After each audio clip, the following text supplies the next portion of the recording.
Dan, here at Meadow Park. Busy schedule ahead. As you can see, lots of work going on in the background. Can you enlighten the supporters what work's taking place over the summer?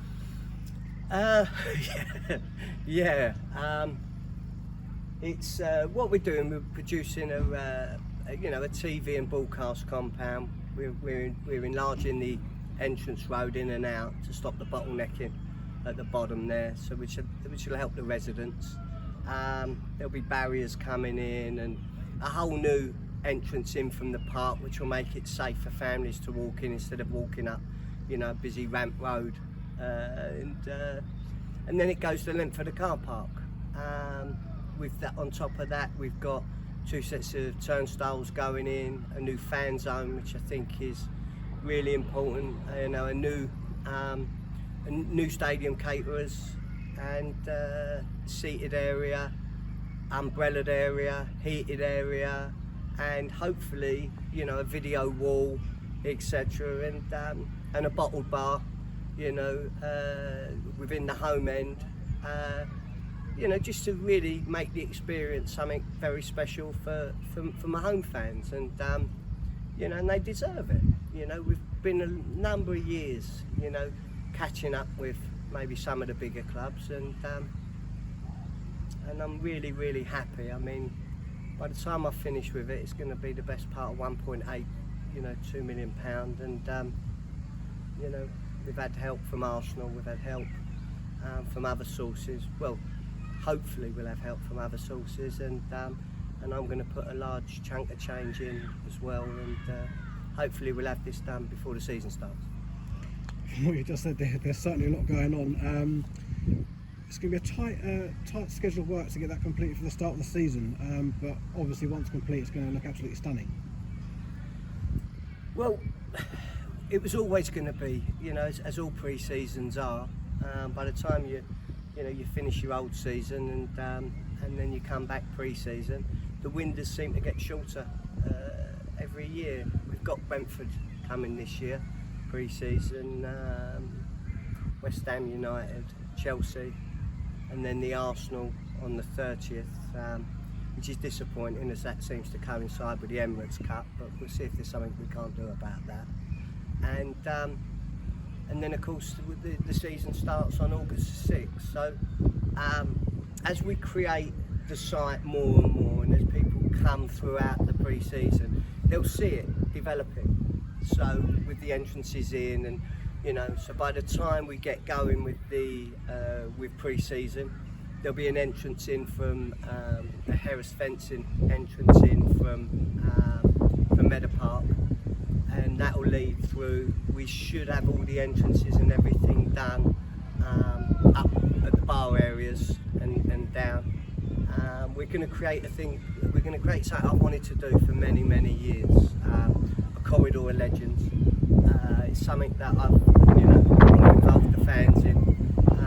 It's a safe space and an entrance into the site, and so again, when you see the visuals, they don't do it justice. I'm a film prop master at heart, and I'll treat each area as a film set, and hopefully, it's something that the town, the community, and my local residents will be proud of. Dan, one thing you just touched on there was our pre-season. Again, it's another amazing lineup, as it is each and every year. You mentioned Arsenal and Chelsea 11s coming to Meadow Park, as well as a Brentford first team and a West Ham first team squad. I mean, you must be happy with that. Yeah, I think when you've been in the game as long as me, next year will be my 24th season, you pick up a lot of friends and contacts along the way, and I've got to say again with West Ham, fantastic of them to be bringing down such a strong squad. Brentford with Cliff Crown and the gang, they've been good friends for many, many years, and having Chelsea at any level is fantastic, and again, it's important for me to find ways that local people can get in to see them all. So that's why we came up with the offer, of buy 2 games and basically buy 2 get 2 free, and I think that works out great for people. So hopefully everyone will enjoy it. We'll get the community back together, get them in the North Bank, get them enjoying their football, ready for hopefully a successful campaign. And you just touched on it. My next question was going to be about season ticket prices. I know the club have thought long and hard about it, and with the inflation and the rises, etc., it's at the heart of the club is the community, and you really wanted to make it accessible for all the community to come down and watch these games. Yeah, I mean, we have to understand who we are, what we are, and how we go about things. I think our season tickets now have gone over, over 400. We've got to do work in the school fairs and in the schools themselves, and and during pre-season to get that number up. But remember, we're competing with Wrexham. They put their season tickets out 2 days ago, sold 6,000 in 12 hours. But we have to understand that we're a much smaller club, and what we've got to do is do what's right for our community. And the first thing I have to do as a chairman is to ensure that there's a budget there for Luke to compete, because you only need one bad season and you're relegated. And we've got to make sure that we're pushing on, and that our structures work. And but also I've got to put my hand in my pocket sometimes and make sure that where I've been a little bit fortunate in life, that I can help one or two out who are a little bit less fortunate than say myself. And I remember what it was like as a kid for me when I couldn't afford to get into the games, etc. I was probably a little urchin back then. I always found a way to get in, but maybe it was over the back wall. And you mentioned season ticket prices. Again, our season ticket prices, I think, are one of the lowest in the division. And as well as that, this year you've introduced an over 70s ticket, which is free of charge, as well as an under 5s ticket, which is also free. And also some fantastic school offers for primary and secondary school children in Boreham Wood. I mean, you must be proud of that. Yeah, I mean, I'm a local fellow, and the people here are over 70, and sometimes this is, this really highlight of their week, and I think we need to remember that. The under 5s, it's great, I think, and the 6 to 15 year olds, they also get a free replica jersey, so they're emblazoned with a local community club, and there's a sense of belonging. And I just think we need to focus on how it felt for us all, beating St Albans and beating Barnet, and defeating Wimbledon, and then going to Bournemouth and having the night of nights, and then ending up at Goodison. And I felt it brought a feel-good factor to the town. It brought people back to the football club as I remembered it in the 60s and 70s. And so I am proud of what we're doing. But again, people have to come out in their numbers. We're going to need them next year, just as we did this year. And but we've also got to be realistic. We're up against some huge hitters in Wrexham and Southend and Chesterfield. I think Scunthorpe came down this year, and Oldham, and so yeah. But as you know, we're Boreham Wood. We know what we are, and we'll go and compete with the best of them. Dan, back out of the cold and into the warm, finally. Onto the first team, and obviously at the end of any season, you have to lose players and say goodbye to not just players but good people. And obviously, it's obviously sad for the club to lose people such as Kane Smith and Scott Bowden. Yeah,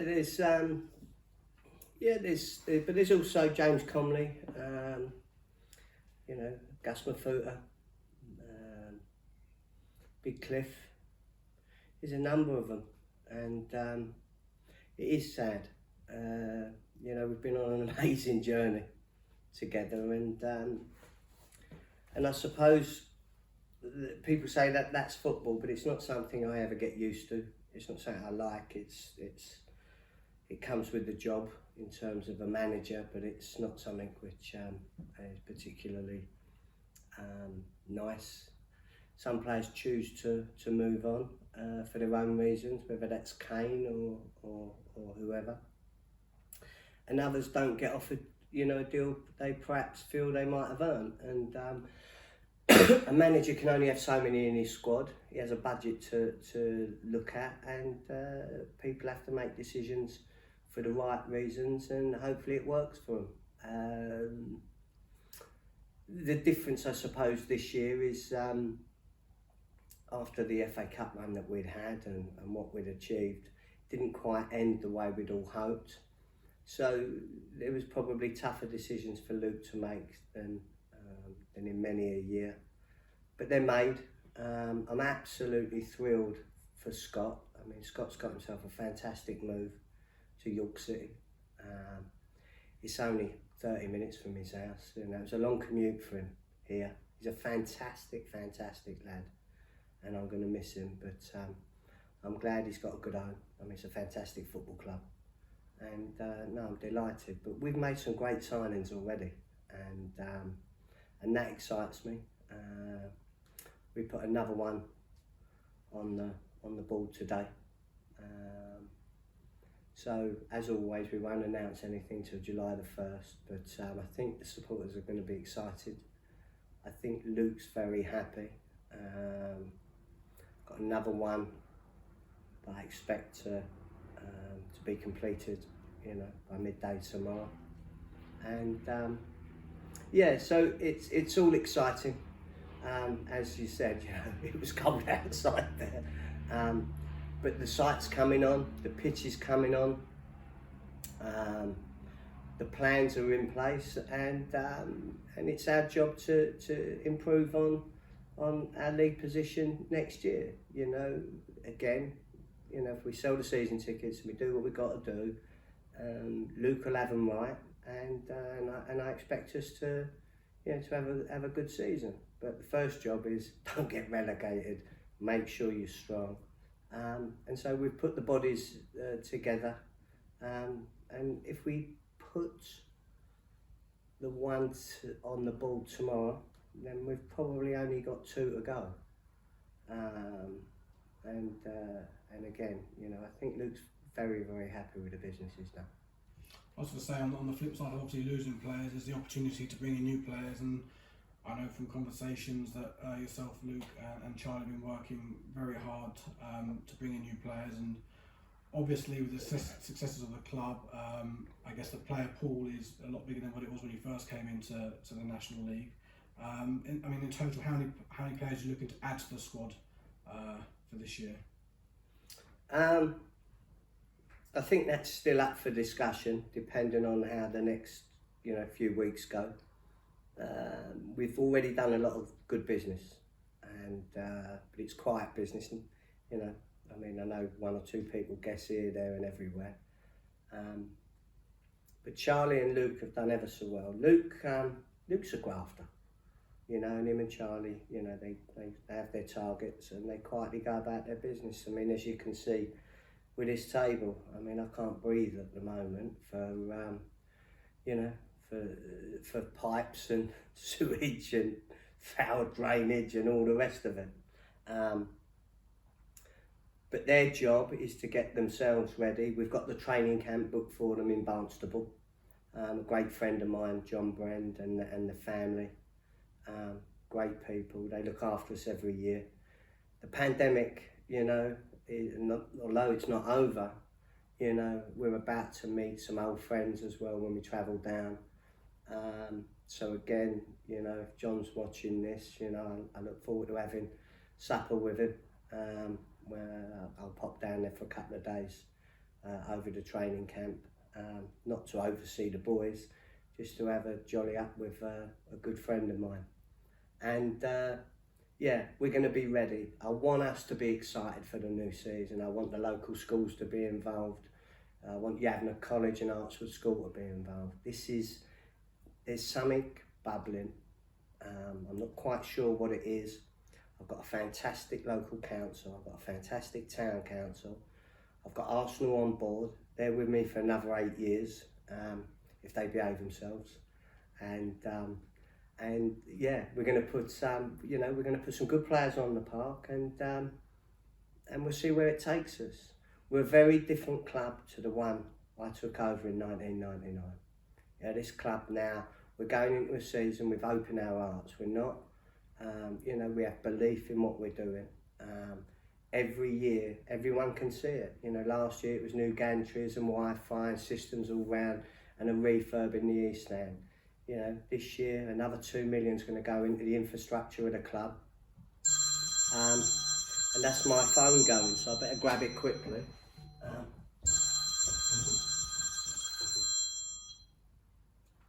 Sorry about that, Grant. Yeah, but that's, to be fair, the phones, they don't stop all day, they don't stop all night. And I just want everyone, as I say, get behind us. Hopefully they'll come and see us in pre-season. We've got the buy two, get two free. We've got fantastic season ticket prices. We got the 5-year-olds to the under 15s. They're all getting a free jersey. There's so many positives. And when they come, a new fan zone. You know, they're going to be in there. They're going to be having pie and mash. You know, they've got their own bottled bar, umbrellas going in, heaters, a walled, you know, TV. I think it's called a TV walled garden or whatever. It's just so many improvements. I'm up against it, you know, every day trying to get it finished. My days are starting at 5:30 in the morning and then finishing when I fall asleep. You know, probably around about midnight, ready to go again. But you know, it's going to be something special. The squad's going to be possibly the best it's ever been. But this league's the strongest it's ever been. And everybody who stands still, you know, is in danger of getting relegated. And so we mustn't stand still. We must keep pushing forward. We need the belief of the town. We need people to stick with us.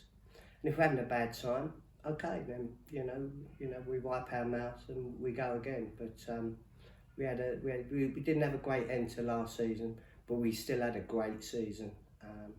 You know, with some magic moments in the cup that we can take to the grave, and hopefully we can take, you know, those type of sort of feelings and spirit and camaraderie with us, and that's how I'd like to see us on August the 6th. A nice home draw, perhaps, first day of the season, and 3 points. That'd be the perfect scenario for a hard summer's work. Perfect. And Dan, just to finish, a couple of questions really from supporters. First of all is the first team going down to Barnsley for their training camp. Will there be any matches within that training camp, or is it purely just a training camp? It's purely double sessions, I think. They go down there, you know, they're fed well, accommodation's fantastic. He does double sessions from the time they get there on the Saturday to the time they come home. It's 2 sessions a day, so they literally, they eat, drink, sleep and train. They're down there for a reason. They come back then on the Thursday night, they're Friday off, and then they're straight into the Brentford game. And finally, you mentioned obviously at the back end of last season the catering partners we had were leaving. So there's been certainly some questions on what food the supporters could be looking forward to when they come back to Boreham Park. Well, we're not going to announce the company just yet because it's, again, you know my thoughts on investing in all things local. So they're arriving in Boreham Wood, and I like their backstory, I like the people, and it's going to be, people are going to enjoy it. I think they get the normal, you know, stadium or football fare with their chips and burgers and cheeseburgers and the rest. But they'll also be serving up pie and mash and that type of thing, and bagels and the rest of it. So I feel for my supporters, they're going to be excited with that. But the seating in the fan zone is going to be unbelievable. It's, you know, the TV walls and the sound system is going to be amazing. You know, they're going to have their own bottled bar, the heating and the lighting, and you know, more toilets and that type of thing. A brand new club shop, and the signage and all the little things which I think are important, all the detail. It's all going in. Whether we get there in terms of being ready for August the 6th is a tall order, but people will see it each week during pre-season taking shape, and by the time, you know, by the time we get to say mid-August, it should be as good as any home fan zone and you know and community space anywhere in our division, I would think. Dan, brilliant. Thanks for talking to us. My pleasure.